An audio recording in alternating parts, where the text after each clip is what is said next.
I'm Rafael Clemente, the Executive Director of the Downtown Development Authority, and I want to thank you all for joining us tonight. Typically, we are in beautiful DramaWorks Theater for this event. They always graciously host us there, but for reasons I don't even need to mention, we have taken this event online. I'm going to now welcome Mayor Keith James. Mayor James is going to do a brief introduction and welcome everyone tonight. Mayor James, the floor is yours. Thank you very much, Rafael. Thank you for that very warm, heartfelt, extensive welcome. You read it just as I wrote it. Actually, you could laugh. That was a joke.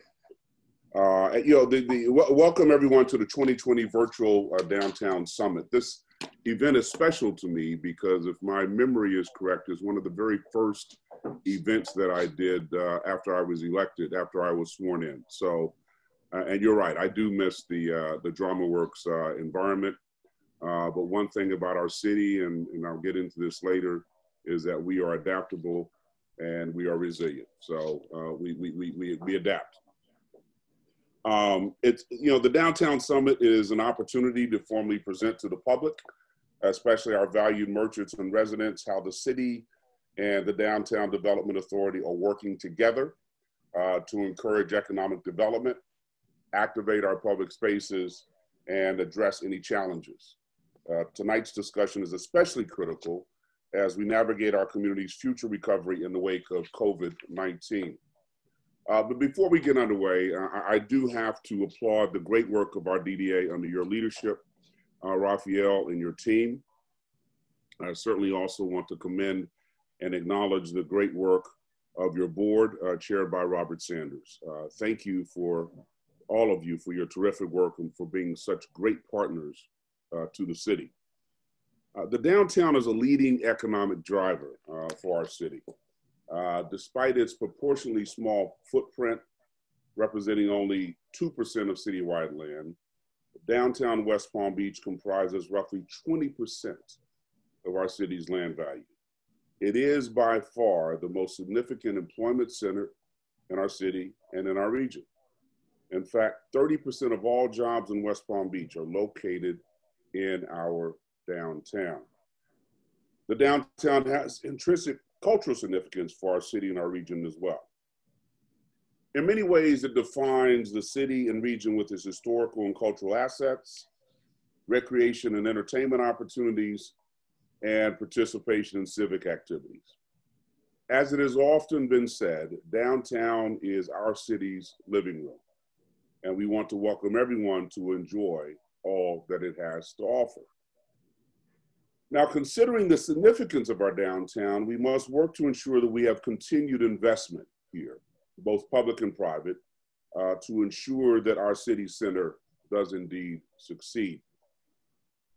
We must also continue to work to keep our downtown safe, attractive, and vibrant. Finally, as has been one of the pillars of my administration, we must increase access to our city's economic and cultural center by making it a place of inclusivity and diversity. Now, right now, the city of West Palm Beach is working to balance priorities unique to the downtown with the challenges presented by COVID-19. Before I finish tonight, I certainly want to touch on a few of these quickly. We continue to prioritize public safety in our downtown. The overall crime rate is down by 40% from year to year in our city. Robberies are also down. Unfortunately, some crimes, such as car burglaries, are up countywide. So we're not there yet, and we will continue to work on keeping crime and lowering crime and keeping it as low as possible. We continue to approach the issue of homelessness in a compassionate, thoughtful manner, while also working to ensure the public can enjoy public spaces. Working with our partners such as the Lord's Place and Mental Health America, the city is working to connect the homeless with the resources they need. But we are also making arrests of violators, such as aggressive panhandlers. We have hired a full-time homeless coordinator, and we recently introduced an online portal, the Homeless Activity Reporter, so that residents can notify us when our assistance may be needed. Now, as it relates to COVID-19, in order for us to rebound as a city, we have to be healthy. So we continue to communicate to the public the importance of following CDC recommendations and wearing masks or facial coverings. West Palm Beach has joined forces with the county's task force to educate and enforce the mask ordinance. I'm going to get into a little bit of the partnership that we have established with you guys at the DDA, Raphael. Working with the DDA, we approved 50 small businesses for $443,000 in microloans, and we promoted 128 businesses on our website.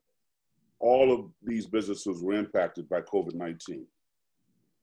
Working with our partners, the city has served more than 30,000 meals and distributed more than 100,000 diapers to families impacted by COVID-19. I've said it before, and I'll say it again. We can and we will overcome COVID-19. You know, I often use the analogy of the palm trees that dot our landscape. And during a storm, the wind will bend those palm trees almost from bough to the ground. However, those trees bounce back up and they endure and survive. That is the story of West Palm Beach. We will get through this COVID-19 pandemic and we'll get through it the West Palm Beach way, which is together. So before I close, again, I want to recognize the DDA's response to COVID-19. As the city marshaled its resources to respond to this pandemic, the DDA stepped up immediately as a partner in this fight. The board and staff at the DDA worked quickly to get detailed local intelligence about the challenges that our restaurants were facing. This information helped the city and DDA to work together to develop resources and solutions to help businesses operate in a way that has allowed them to keep their doors open and retain many of their employees, when many restaurants in other parts of the county were closing for good. That's the value of the DDA and a testament to the organization's ability to quickly pivot and allocate the resources needed to help our businesses survive. I'm also very proud of how the DDA retooled their services to adapt to what was needed most. For instance, the DDA changed cleaning protocols that are essential to keeping our downtown safe for the public, allocating $150,000 toward the city's economic relief program, and created dining on the spot. Dining on the spot has become a template for businesses citywide to provide additional outdoor dining and to serve more customers. The DDA's consistent communication to our downtown citizens focus on facts and a positive outlook in a realistic way, encouraging mask wearing and following the science. This collaboration has been instrumental as we find our way through the many serious impacts of this pandemic together. Now, despite the setbacks we are all experiencing, there is no doubt that together we will rebound and continue the trajectory we have been on in the direction of business growth, high quality life, and a city center that is celebrated and enjoyed by all of our city's residents, business owners, and visitors. Thank you very much for the opportunity to speak this evening. Mayor, thank you very much, and thank you for your time. And I know I could speak on behalf of the board and staff here that we are very proud to be part of your team, part of the team with the city. This organization works best, and I know from my over 14 years here, we work best when we have that top-down collaboration. So we really appreciate the effort. I can say from the time you set foot in office as a commissioner, you've been a champion of the downtown. So thank you very much. And thank you for joining us tonight. Okay, and your introduction was so thorough, I could almost just close the book right now, but I'm gonna get on with it. Thank you, sir. All right, I'm gonna share my screen and get into my presentation. So I have to say, starting off and preparing for tonight, typically I'm preparing to stand on stage in front of about 200 people at our lovely theater downtown here, Drama Works on Clematis Street. And what I realized in my favorite part of that is the mixing and mingling at the beginning of the evening when everyone's arriving and grabbing a bite to eat, getting a glass of wine. I didn't really realize how much I valued that time, seeing people face to face and catching up with, particularly with residents that I see here and there around downtown, but actually finding the time to have a conversation with them. So I want to say to everyone who is joining us tonight that I really, I look forward again, and I know I can again speak on behalf of our board and staff. We again look forward to being all together in one space and celebrating our district. So the agenda for tonight, I'm going to give a quick overview of the organization. And I always do this because we always have new attendees at our downtown summit. And because the nature of this organization as a special district, we are small in size. We work hand in hand with a much larger organization, the city and the CRA. So I always like to define our role and our structure. I'm going to talk about our work plan. Of course, that's our guiding document, and that's basically our Bible. I'm going to spend a significant amount of time talking about our response, previous and ongoing, to COVID-19, because this is such an absolutely critical piece of how we succeed as a place, both for our businesses and for our residents. I'm going to discuss actions we've taken to address the hurt around injustice and the protests that arose after the terrible killing of George Floyd. We'll touch upon our arts and cultural partners, a very significant part of who we are as a place. And then we're going to look ahead a little bit, and I'm going to share some of the data and information that we've been using to help us make decisions about the future of our place. So the DDA as an organization, we are a special district. We are termed as an independent special district, but as has been mentioned, we are a hand-in-glove collaboration with our municipal partner, with the city of West Palm Beach. And interestingly enough, the DDA was formed along with many other special districts like us in 1967, when suburbanization was the threat to downtowns. Many businesses were leaving urban places like West Palm Beach. Investment was leaving. People, customers were going to suburban areas that were growing and were definitely the it thing at the time. So under a state legislative act, which enabled the formation of districts like the DDA, our stakeholder group in downtown formed this organization to pull themselves up by the bootstraps, establishing a special taxing district to shore up against what was then tremendous disinvestment. I guess the irony is that these many years later, we are now yet again part of the effort to shore up against a threat to the success of our place. Our mission is simple, to promote and enhance a vibrant downtown for all, and in an inclusive way, as our mayor pointed out.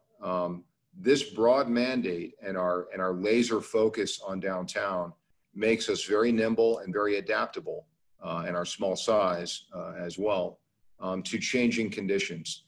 And in a nutshell, if it can be done with public funds, we are pretty much capable of doing it. And that makes us a very effective partner in addressing issues and driving growth and development. The DDA is governed by a board of directors, many of whom are on tonight, have joined us tonight for this presentation. Our board is appointed by the mayor, again, reaffirming that connection to city leadership. Appointed by the mayor and approved by our commission. They serve 3-year terms, and they can serve an unlimited number of terms. In my tenure here at the DDA, I know we've had board members that have served 6, 9, 12 years and have been true assets. Our board is representative of our community, representing residential interests, business and property ownership, and bringing a diverse set of expertise and knowledge. And our are indispensable in how we make decisions and guide the work of this organization.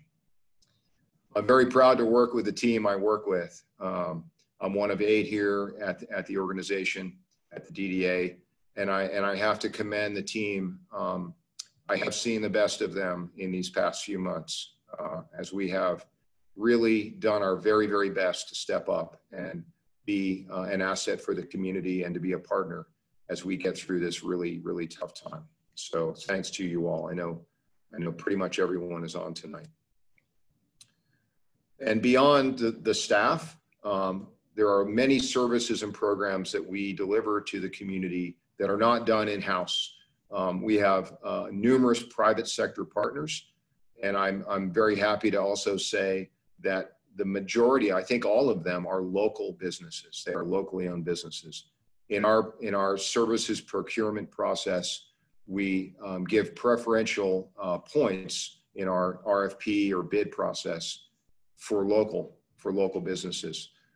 These businesses include public relations, PR, private security for our security ambassador program, a downtown trolley operator, landscape maintenance, pressure cleaning, janitorial and public space cleaning, holiday lights, which everybody loves. We always get an earful when we take down the lights over Clematis, the canopy. And then the last 4 here, legal, our legal services, our audit, and IT are in-house. Those are contractors, but providing services to our district. To our organization, but not staff that we have inside. We are in a relationship, in a tri-party agreement with the city and the CRA. This is very important because it not only defines how we work, but it also provides half of the funding that we receive to provide benefits and outcomes for the downtown area. The DDA was originally a 2 mil levy, $2 per $1,000 of value, coming all the way into the early 2000s. And in 2006, we halved our millage rate to 1 mil or $1 per $1,000 of value, reducing the tax burden on our stakeholders. And we entered into an interlocal agreement, a tri-party agreement with the city and the CRA to make up the value of the second mill that we no longer levy. What this allowed us to do was to continue to provide services, to be a more integrated partner with the city, and to, at the same time, reduce the tax burden on our community. We have a very close working relationship with city administration and staff, and I want to give a shout out to Chris Rug, the new CRA director. We've had the pleasure of working with Chris for several years now already in his role as the city's economic development director, and many of the DDA's programs fall squarely under economic development. So we were already working closely with Chris, but now in his role as CRA director, that relationship is probably even closer. So congratulations, and we really look forward to continuing the great work we've done.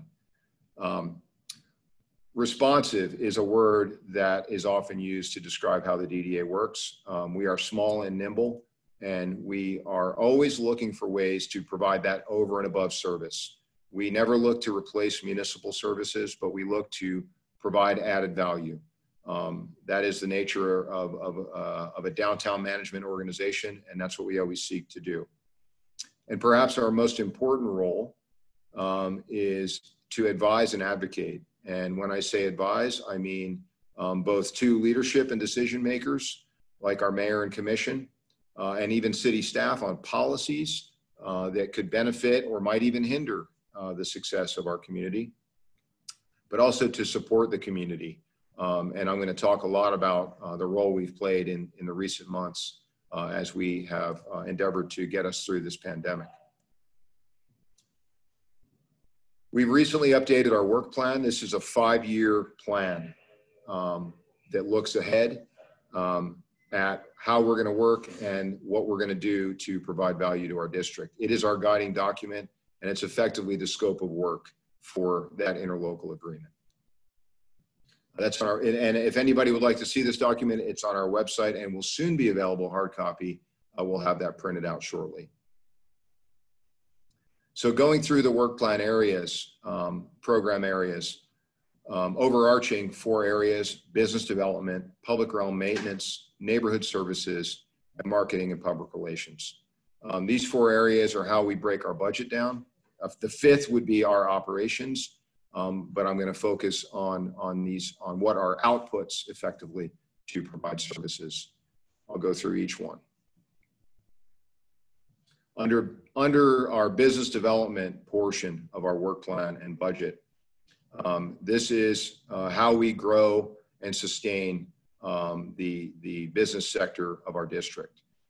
We work very closely with property owners and with brokers, and are always fielding inquiries from business interests or investor interests even that wish to come and locate in our downtown or invest in our downtown. And we play the role of matchmaker.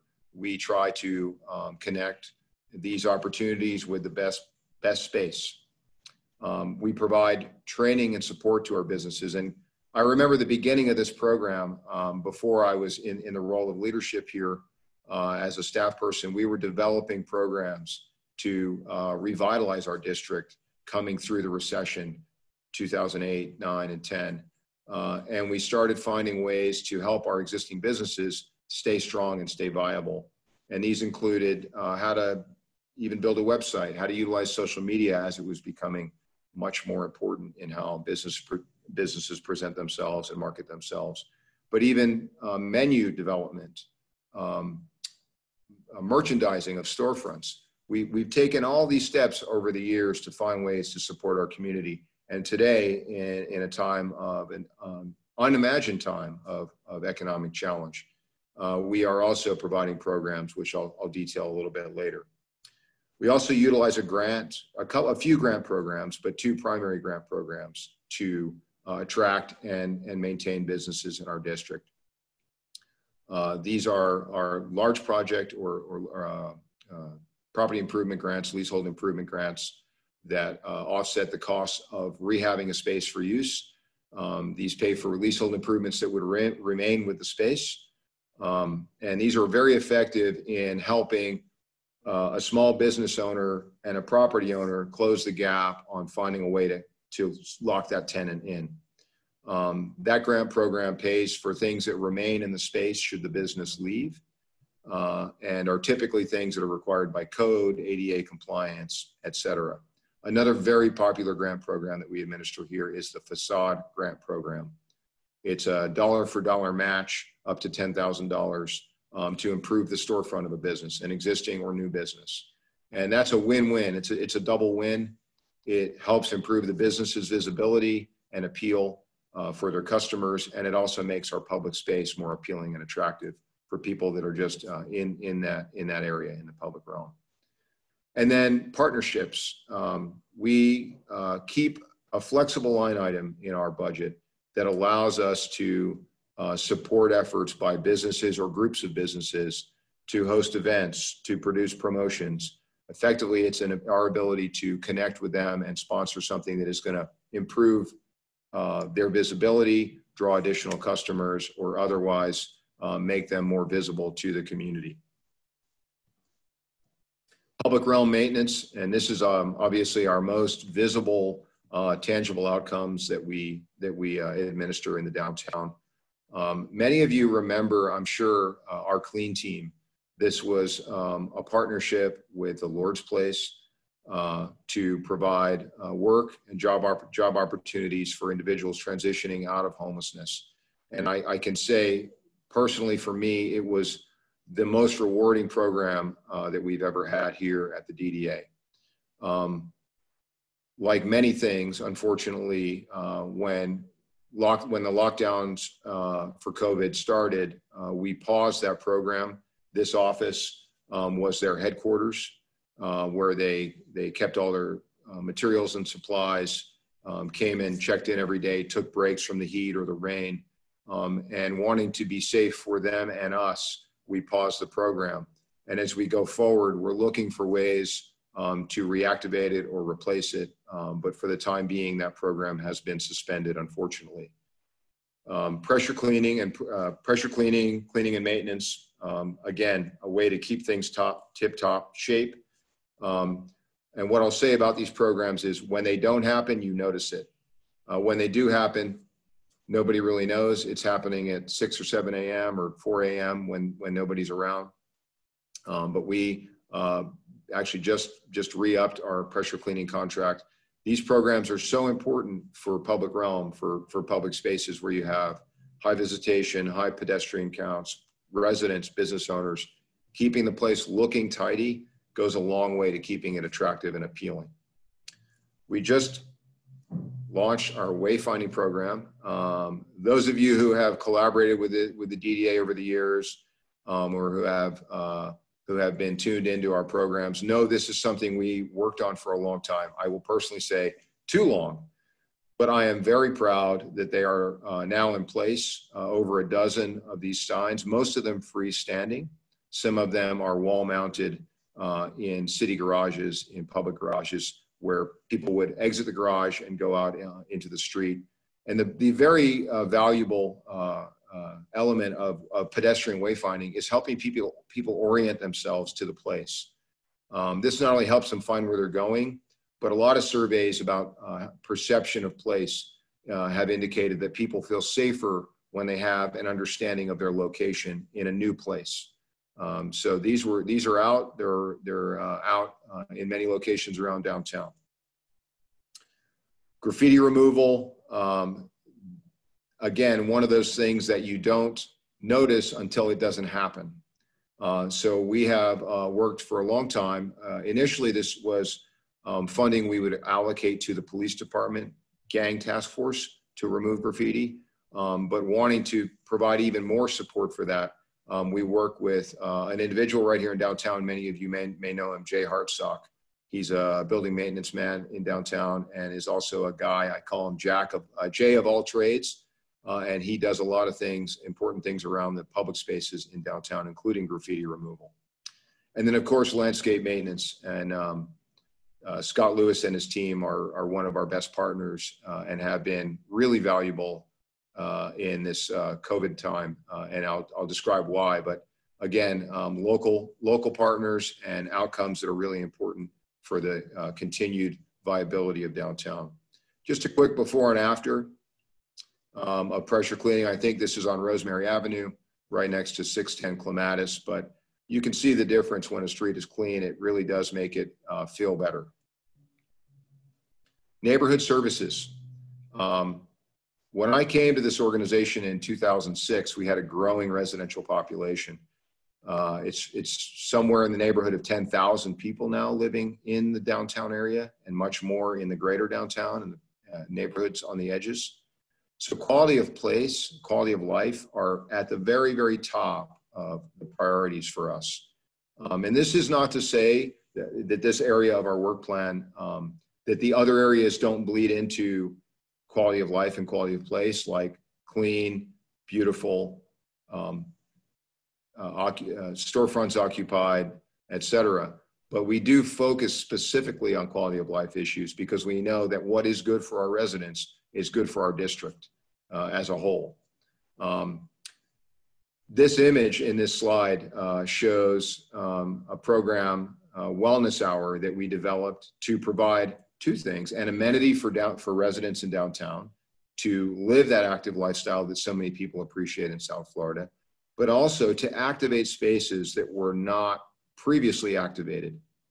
This is a really important thing as you think about how people feel about a place. When you see activity, when you see other people, it sends a message that the place is loved, that it's special, and that it's important. So we started finding ways through the concept of placemaking and activation to activate inactive spaces, including areas like the Clear Lake District, pockets of downtown that typically didn't see things. We have been bringing activities there. And I'll talk a little bit about what we've done to continue that same effort. Safety, and perhaps this one could have been at the very top of the list for our services for the neighborhood. We have focused on this from day one. Our security ambassador program is one element of it. And this year we took even the additional step of working with city administration and our police department to fund a command position for our entertainment district police unit, an additional lieutenant position to help close the gap on a budget with new leadership, great leadership at our police department. This was our commitment to say that we are all in, and we all know that our security ambassador program is based on its relationship with the police department, and the PD are the police and our law enforcement officers are the most important element in terms of keeping things safe, keeping things comfortable for everyone. The Security Ambassador Program, I always like to say, a super effective program, but one that is eyes and ears of the police. And we're thrilled that we have that program still going and continuing to provide value. Homelessness, and I do have some questions that were submitted that I'll get to at the end of this presentation. But this has been and unfortunately will continue to be a challenge that we face as a city, that we face as a society. Mayor James made mention of this at the very beginning during his introduction. And like the city, we have allocated significant resources to helping provide services to individuals who are on our streets, who are living on our streets. And I think everyone knows that no one chooses to be homeless. Homelessness is a situation of great misfortune and is driven, as I've learned in talking to our partners like Diana Stanley at the Lord's Place, with the Mental Health Association, that mental illness, drug addiction, abusive relationships, or all three are what drive people to homelessness. And we are sensitive to that, and we are absolutely determined and dedicated to finding solutions and supporting those organizations and individuals like Marcus Laws with the city of West Palm Beach, who, by the way, was just recognized at the national level by the Knight Foundation for his work. So we are doing our very best in a collaborative effort, but we still have work to do. And that is the bottom line of it. And we will continue. Marketing and public relations. I would say many people see this as an undervalued part of what the DDA does. If you have a great place and you don't promote it and you don't share it, you're not going to drive development, and you're not going to drive growth. We have a great team here in-house at the DDA. We have a great partner in the O'Donnell Agency, our PR partner, and we have built a very strong program to promote not just the place and the district, but all the assets in it, our businesses, our cultural assets, our beautiful public realm. As is noted here in the slide, we focus on the beauty of our place. In fact, in survey data, in our perception surveys, people note that one of the top reasons they visit downtown and one of the things they appreciate the most is the beauty of the place and how it looks. And we capitalize on that to not only draw customers, but also to raise the visibility of our district for investors, residents, and others who would wish to come here and make the place better. Some quick stats. You can see a broad reach from our social media platforms. And just one great example of a social media post. This was from our Saturday soiree event, which many of you may remember from the Clear Lake District, was a live event, part of our neighborhood services program to activate spaces that were previously not activated. But once COVID happened and we couldn't produce live events and gather people together, we took the event online and produced live events with local artists. The value of this was we were providing great local entertainment as we would have done live, and we were also providing great local artists with an opportunity to make some money and continue earning a living through a very challenging time right now. We have a robust advertising program. Some of the places where we place ads are shown here in this slide, too many to mention, but everything from the Food Network to TV Land to National Public Radio. You've probably seen us. If you watch TV, particularly if you watch Comcast, you have seen you have seen the downtown promoted there in our ad campaign.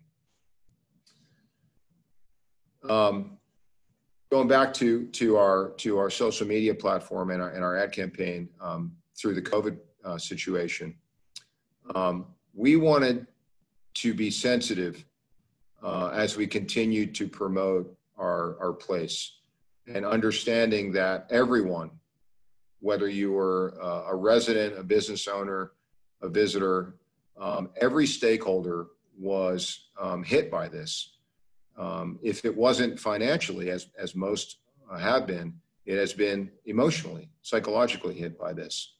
And wanting to be sensitive to that, and our marketing team came up with the while we're apart, we're still in your heart campaign. The intention of this program, of this campaign, was to continue to promote our place in a way that is sensitive to the situation that we find ourselves in.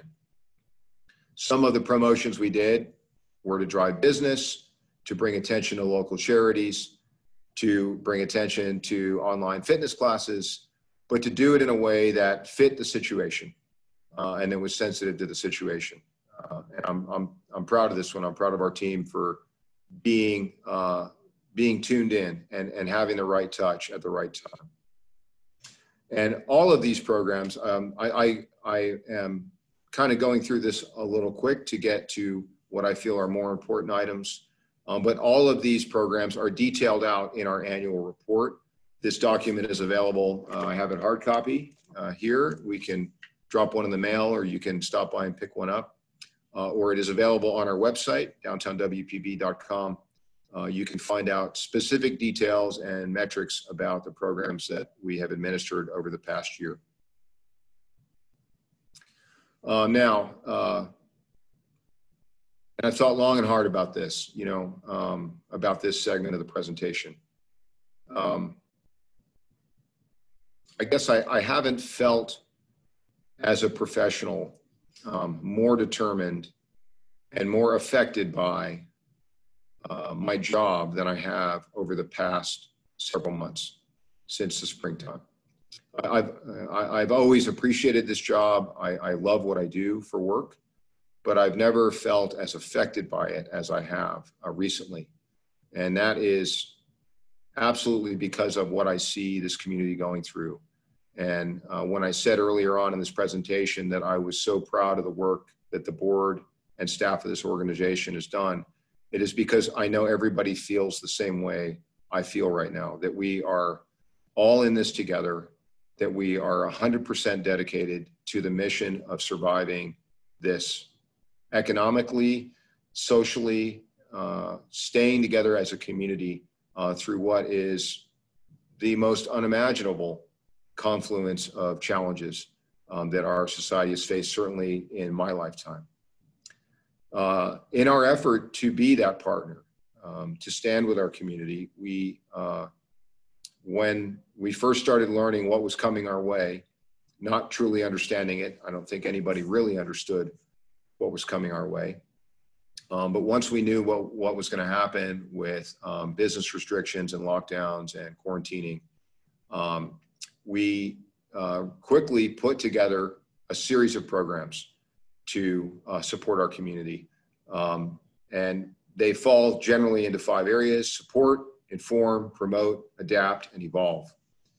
And when I say these were on the fly, we're only now, with a few months of hindsight, able to really step back and see how we built this and how we've done it, because we were moving as fast as we possibly could. In terms of support, first and foremost, we stepped up and joined the city in the Economic Recovery and Assistance Fund, allocating $150,000. Our portion restricted to the downtown district, because that is the rules about how our funds are spent. They're only our millage is only applied to the district, therefore we can only spend our money there. But supporting the city's efforts to provide relief overall citywide, allocating $150,000. Our funds went to help directly 16 businesses within our district. And then more recently, that was way back in, I think, April. More recently, just on August 1st, we reactivated our Tier 1 grant program. It is a rent relief, rent support program that provides up to $250 per month for up to 6 months to provide rent support. And this helps in two ways. This not only helps the tenant, but it helps the landlord. And as a taxing agency, we know we have to support the property owners of the district if we are to continue. And keeping those businesses in place and providing them with as much lifeline as we can is one way to do it. And I'll step back a little bit to the Recovery and Assistance Program. This was done, this was a loan program administered by Valley National Bank right here, another downtown partner, that was done as a gap filler between the time the impacts of COVID were starting to hit businesses and the time that the Paycheck Protection Program and other federal relief or state relief dollars became available. This was a short-term, get it done quick, provide a lifeline until other funds became available type of approach. And it did work. It did fill the gap until the PPP money was made available. Keeping people informed and keeping our community connected to information was a very important step and was actually the very first thing we did. What we realized early on in the effect of the pandemic was there were lots of different places where information was available, the CDC's website, the state, the county, the city, but it wasn't in one place. Tiffany and Michelle, our marketing department, cobbled together pertinent information, important information for our community, businesses and residents, put it in one place and made it available community-wide. Adding on to that, in the days to follow, we developed the Downtown WPB to Go program, as Mayor James mentioned, which spilled over into the larger citywide promotion of businesses that were doing everything they could when they couldn't open their doors to customers to still provide services, food, retail, et cetera.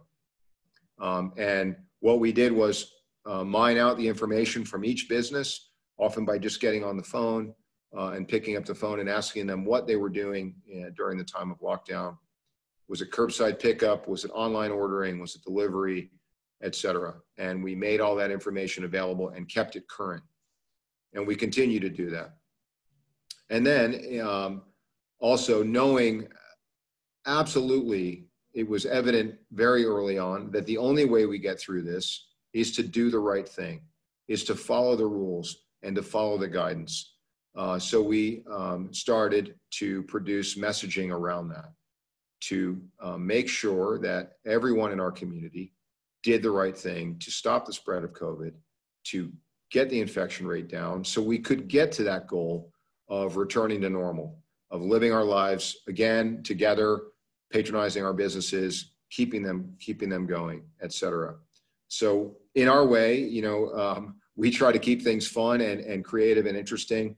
So we created a series of videos. I'll share one with you. This is new ways to say hello in our new normal. You may see some familiar faces here.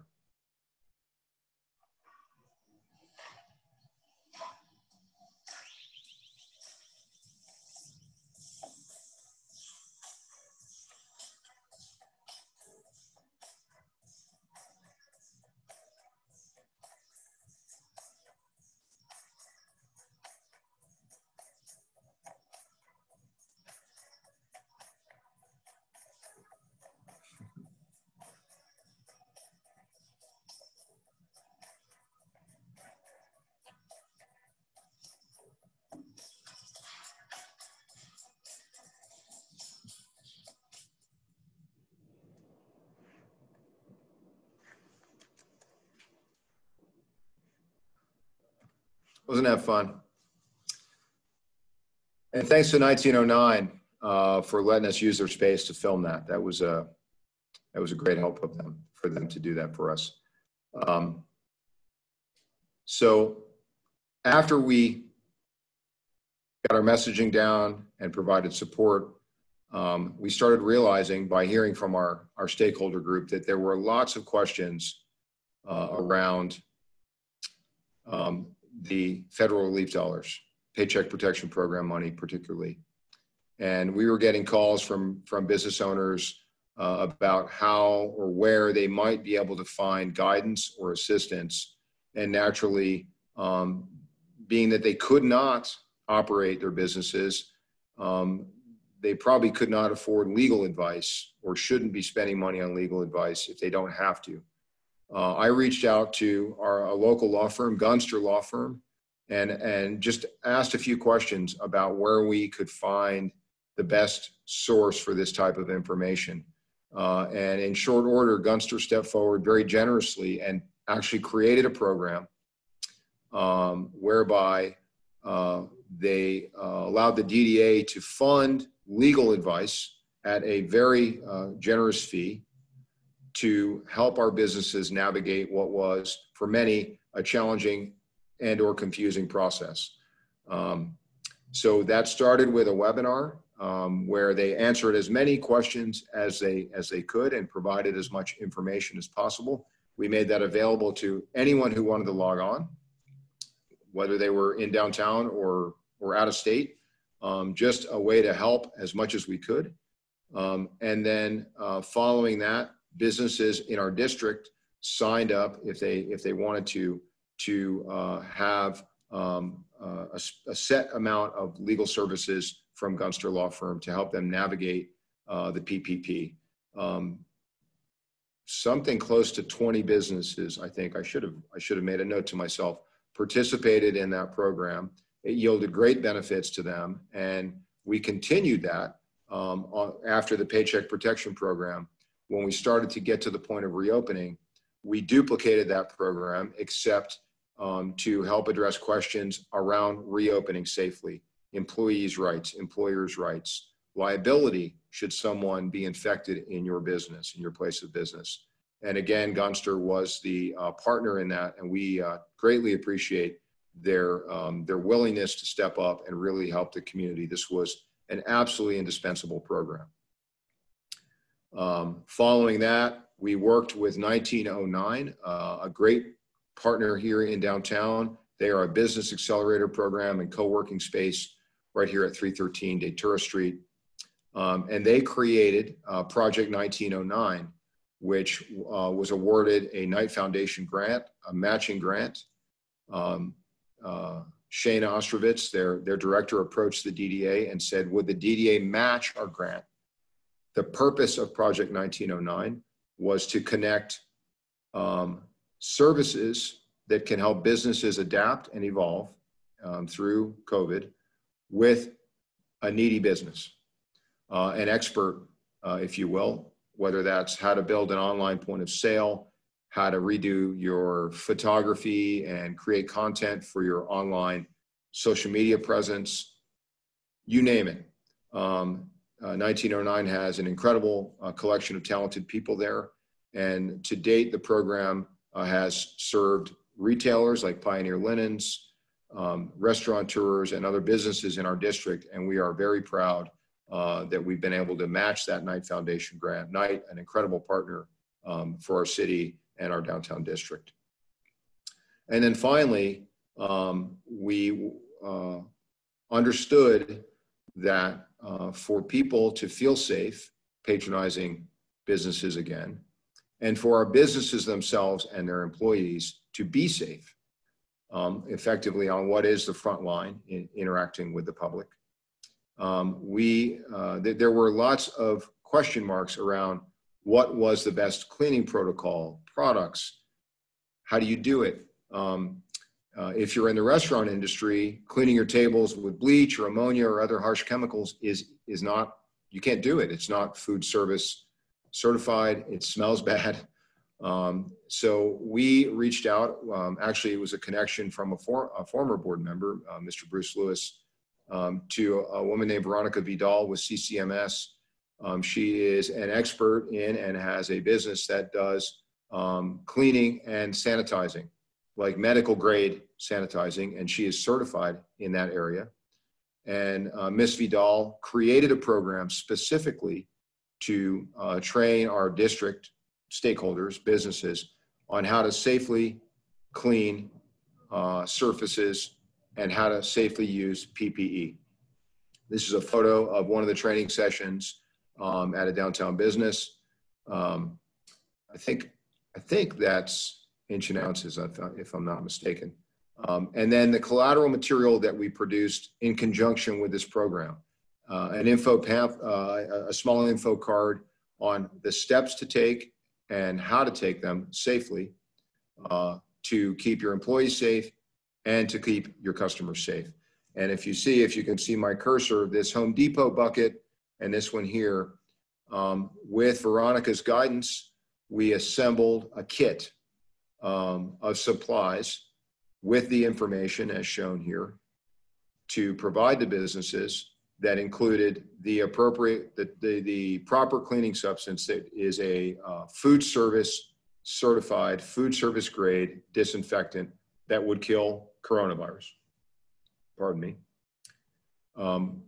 Sanitizing wipes, gloves, masks, a spray bottle, and other materials as a starter kit, and provided them with all this information. So once we got them the training and got them on their way, they could go and continue in that manner on their own. And then, when I was looking at this slide earlier, and I thought, when I got my degree, in my master's degree in urban planning, I never imagined, no one ever told me this was part of the job. So this is definitely adaptation. Early on in the process, one of the things we did, also working with the downtown stakeholders, Zidell's, they are a marine clothing and equipment supply on 6th Street here, right in our downtown, just north of the North Bridge, west of Flagler Drive, to make masks. At the time, masks were very hard to come by. And we worked with Zidell's. They stitched and embroidered masks, logoed up with downtown on them. These two beautiful models happen to be the Clemente girls, my daughters. I was grateful that they agreed to pose for me. We also created virtual programming.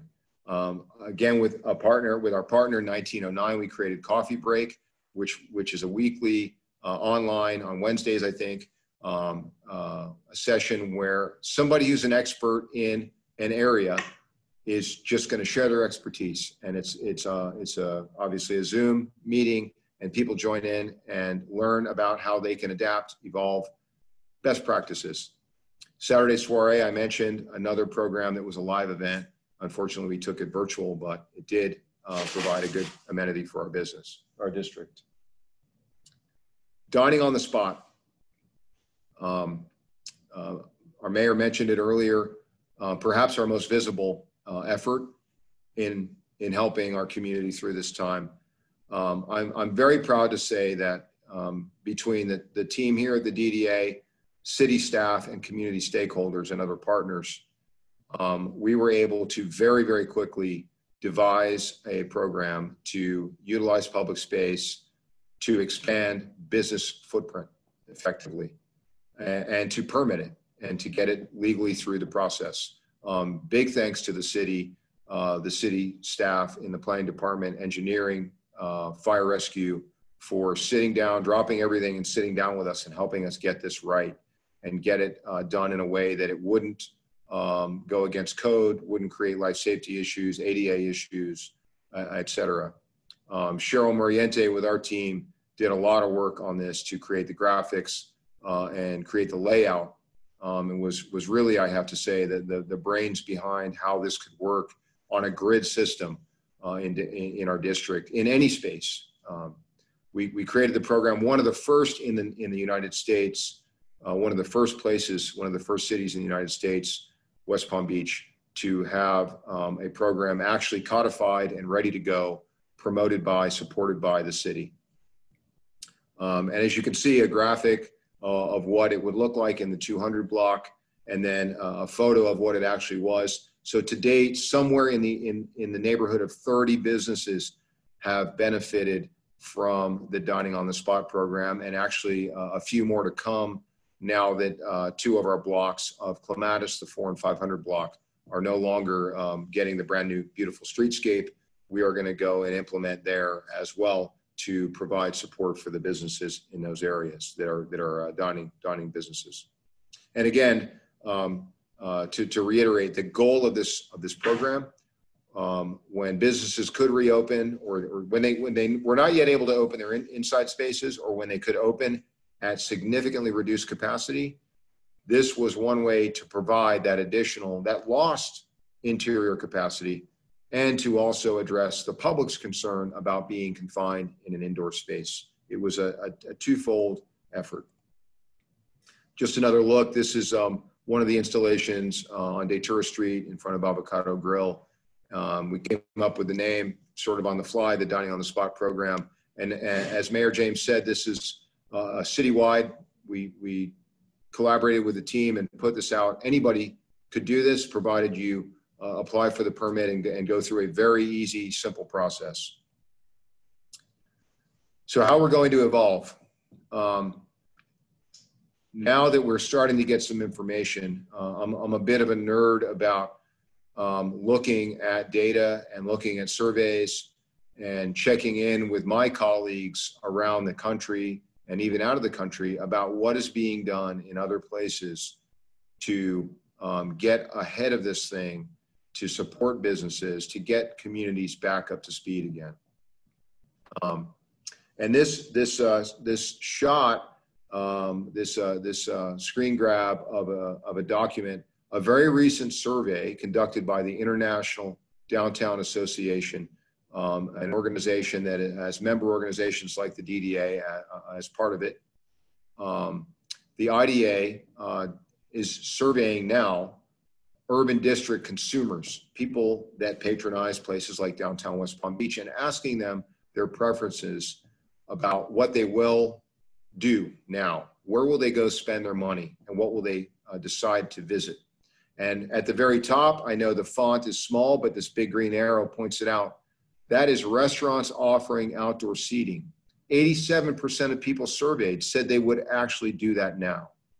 And then as you go down the list, less preferential, less desirable things. Indoor concerts and performances, terribly, sadly, especially considering our incredible collection of cultural institutions around here, are currently at the bottom of the list in this survey.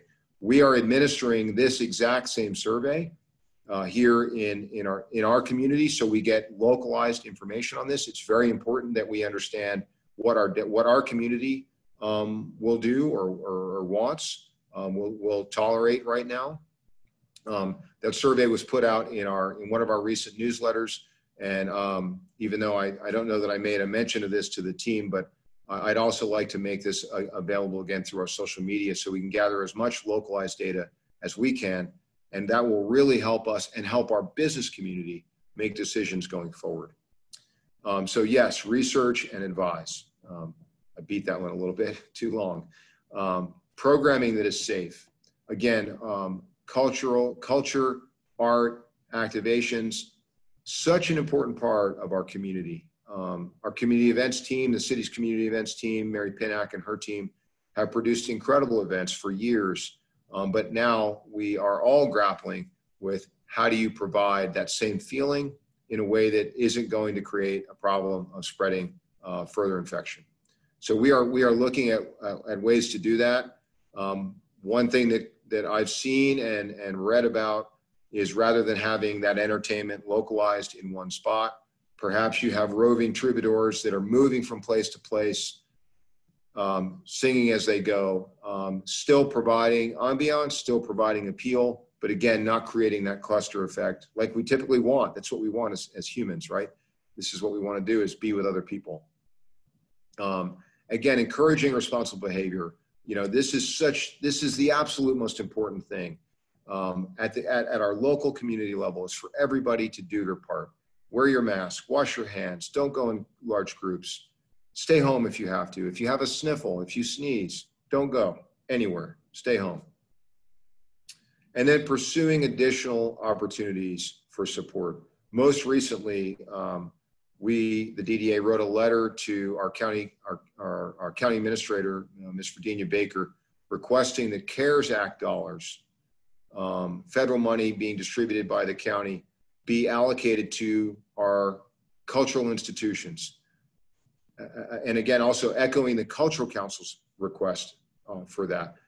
Our cultural partners, our A&E district partners, Kravis Center, Drama Works, Photographic Center, Historical Society, these are such important drivers of our economy and drivers of identity for our place. Just one example of pursuing support, but if there are grants, if there are federal relief dollars, whether it's state, local, anything, we are looking for ways to bring additional resources to bear for our community. And ideally, those are non-tax dollars, whether they be foundation money or otherwise. Advocates, that is our number one role, to advocate on behalf of the stakeholders in the community. And now more than ever, we have taken on that role, and proudly so, very proudly so.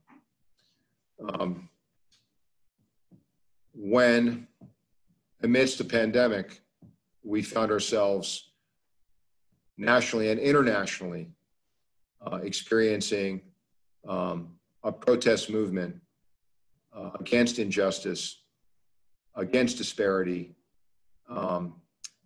We wanted to be sure that we were clear where we stood, that we made it clear where we stood as a partner in solidarity with our community against injustice. This is one of the posts that we shared on our social media, and in talking through tonight's presentation with the team, we thought it was very important to again reiterate that we understand that injustice anywhere is injustice everywhere, and that we do and will continue to stand together for justice, for peace, and for healing in our community. And I'm proud to say that this message went out, and when it did, I think we all felt very good about it.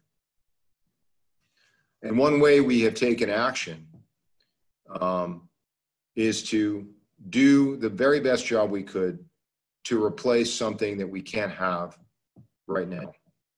And one of the best things, as I look out the window of the office here, I see some people walking around on the street. But one of the things, the most important elements of an urban district, of an urban neighborhood, is the ability to get together with people, with your friends or with strangers, to meet new people, to go out and enjoy yourself. We are chock full of what many people refer to as those third places: library, restaurant, bar, event on the waterfront. These are the places that are not your home, they're not your office, they're where you go out to connect. And right now, with what our society is going through, the inability for us to go and connect with others, to go and have that conversation, to go and vent, to go and find a shoulder to cry on, is not there.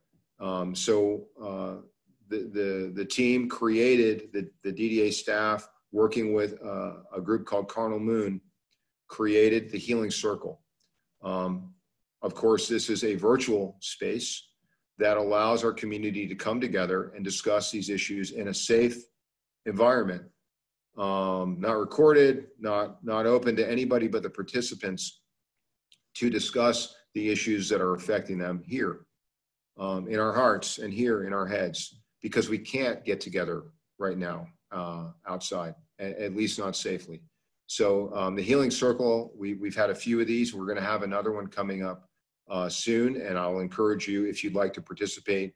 It's a very good experience. You can find at Downtown WPB our social channels or our website for the upcoming Healing Circle that we'll be producing with Carnal Moon. Our Arts District, I did mention a moment ago about helping, working hand in hand with the Cultural Council, requesting that CARES Act money go to our cultural and arts institutions. But a point I want to make, in preparing for tonight's presentation, I was looking over some data from a recent study that the Cultural Council did, that the DDA helped fund, a breakout piece for West Palm Beach. the Americans for the Arts economic impact study of arts and cultural institutions across America, again showed the incredible power of the cultural and arts organizations in West Palm Beach. And we have, I think we have the absolute titans in our county right here in the downtown area, in and around our downtown area. But the arts brings to West Palm Beach direct and indirect economic impact every year of over $200 million.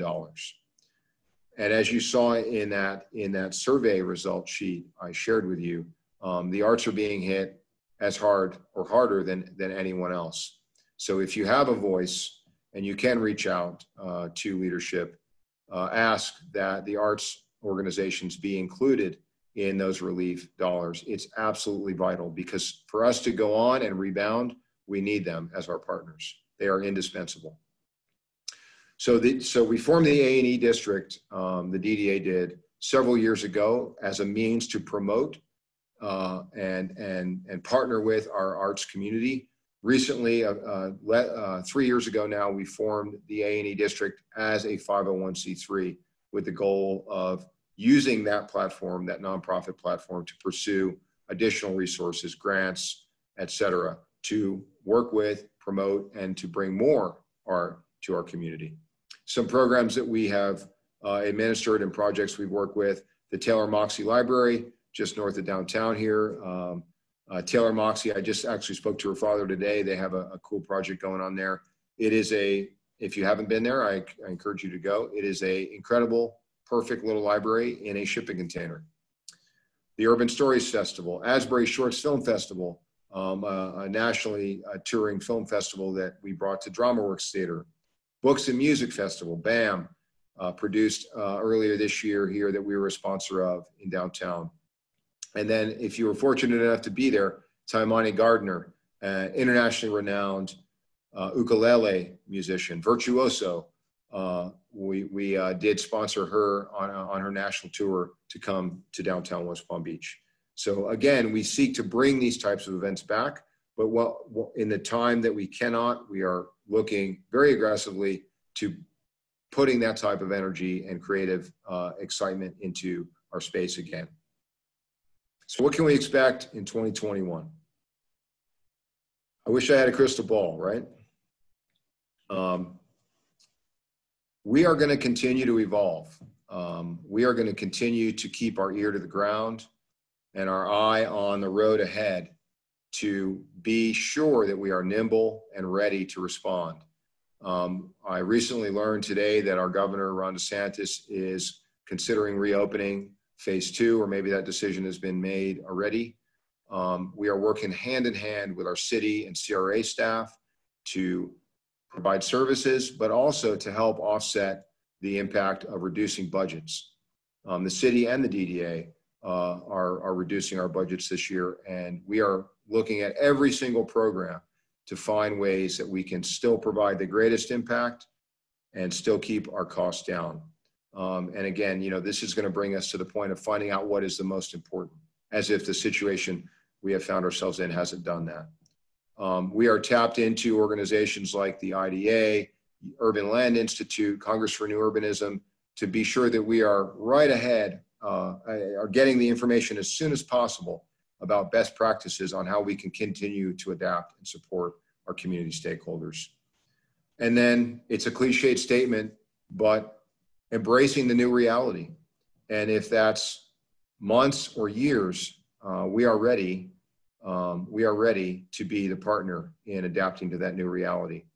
And whether that's considering using our public spaces in a new way, supporting our businesses in a new way, collaborating with our city and stakeholder group in a new way, the DDA is up to the task. I certainly know the board and the staff, what we've worked on together. I have no doubt that we are capable of responding in a nimble, effective way. With that, I want to say thank you to everyone, pardon me. And I'm going to open the floor to questions, but I received a few, and I really prefer, I'm sure anybody who knows me, I much greatly prefer the face-to-face live scenario. But in the sign-up phase of tonight's summit, people were asked to submit questions. So I have several that were submitted well ahead of time, and I'm going to answer several of those. One question, what is the status of 1 West Palm? Will the skeleton be allowed to stand as is? So I did check on this. I spoke to city staff. Actually, I spoke to Chris Rugg. And Mr. Green, Jeff Green, the owner of that project, has taken his cranes down, unfortunately, and has left the project standing there. Do I know what the outcome will be? No, I don't. I do agree it is an unfortunate situation, and I'm sure that there will be a resolution. But as of now, the project is on pause. The next question is, what do you think will be the impact of COVID on season? People returning to West Palm Beach, short and long-term impact on businesses here in our local area. And this is something that we have been thinking about and now starting to learn about. And one of the data points that I learned recently through the Urban Land Institute during a webinar that they were sharing, a bunch of urban planning professionals like myself and other people in real estate, et cetera, were participating in, is that prior to COVID, say in February of 2020, about 5% of people who would consider themselves knowledge workers, hedge fund managers, designers, architects, about 5% of the knowledge worker sector was working from home or working almost exclusively remotely. Today, August of 2020, that is now 45%. 45% of people who can work from home or can work remotely are doing so. When we look at places like the Northeast, Chicago, Toronto, cold places, if you are working from home and not able to go out and visit a business, go to a gym, it's 10 degrees out, you're not going to go for a run or a walk or a swim, and you have the ability to go to a warmer place, many people that do forecasting for residential real estate, commercial real estate, do feel like places like South Florida and West Palm Beach will soon see an influx of people. The professionals I talk to in the residential real estate world have said this is already underway. So in a nutshell, yes, I think season is going to bring changes for us. I think they're going to be positive changes for us. I think that it's already happening, that we are seeing people immigrating here, moving here from colder places. Whether they stay seasonally or they continue to stay here long term, I don't think anybody knows, but we are here and ready to receive them. Next questions. Grant opportunities, that was one question. I did discuss them. But yes, we are continuing our grant programs, and we are definitely looking ahead to not only support our existing businesses, but help to attract new businesses to our district. The next question is, what are we doing to capitalize on the investment put into Clematis Street to make it more of a destination, business, and customer friendly? I will point back to the Dining on the Spot program. The Dining on the Spot program is one way that we are using the incredible asset of our new Main Street, our new Clematis Streetscape, curbless, open, more space to walk, more space for people to utilize in a flexible way. The street is also easily closed off to traffic and doesn't feel like a street in that configuration. It actually feels like a pedestrian plaza. So what are we doing to capitalize on that investment? We are activating it. We are allowing our businesses to spill out into it and to utilize even more of the public realm. I feel like this is the future. In fact, most of the people I talk with across the country that hold a similar position as I do are saying that their cities are jumping over backwards to try to figure out ways to make their public spaces more adaptable. The incredible coincidence is that we have already done that with our Main Street, almost prophetically.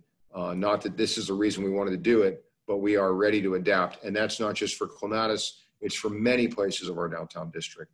So yes, we are capitalizing on that asset. And then finally, one last question from write-ins, and then I'll take live questions if we have them. What's being done about the homeless situation on Clematis? So I did detail it a little bit in the presentation, but I'll explain a little more. So there's a two-pronged approach right now. So our law enforcement community, as Mayor James pointed out, if people are breaking the law, if they're acting aggressively, the police department is dealing with them. That is not the ideal way of dealing with homelessness, but it is a way to keep crime down and keep people comfortable. The other side of it is the outreach program that is administered in-house at the city that the DDA contributes funding to. And this is a street engagement team, people who are trained, people who have mental health training and certification, going out repeatedly, one-on-one, in a kind, welcoming way, engaging these individuals who find themselves on our streets. This has been proven time and time again as the only way to get people to go in, to choose to go and get services to get them off the streets. So as we continue to see the problem in our district, we will continue to work to address it and support the professionals and individuals who are addressing it. And now, let me go into the chat. Any questions submitted in the chat, we respond to as soon as possible. So I'll ask staff if somebody could let me know, are there live questions that have been submitted in chat or questions that have been submitted on Facebook that I can respond to, or am I out of time?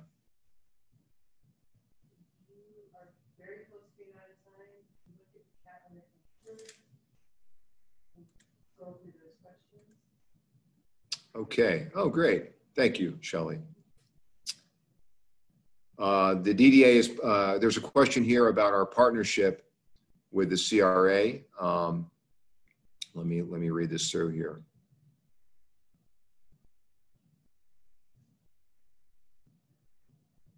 We were promised a renovation of Evernia and Datura Streets, the 1 through 300 blocks. We've heard that the CRA has redirected money. Is it true? I don't know. So to answer that question, I don't know if funding is in place, but I do know that that project is in the design phase. There were recently some meetings planned. I don't know if they happened or not due to COVID, but there are plans for the 1 and 300 blocks.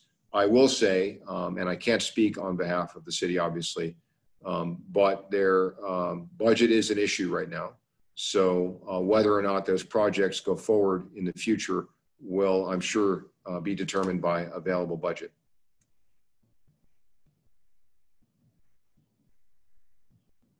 And I'm reading through questions here.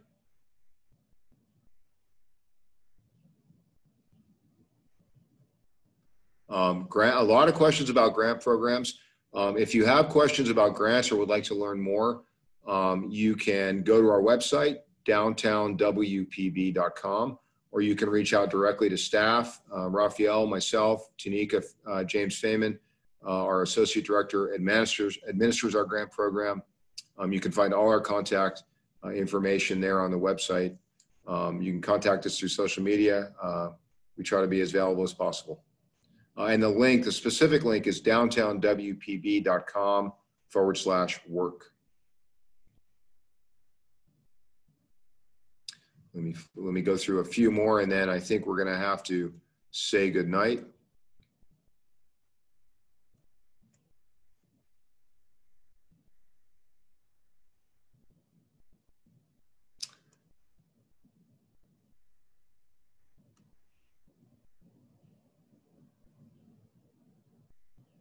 A lot of these have already been answered.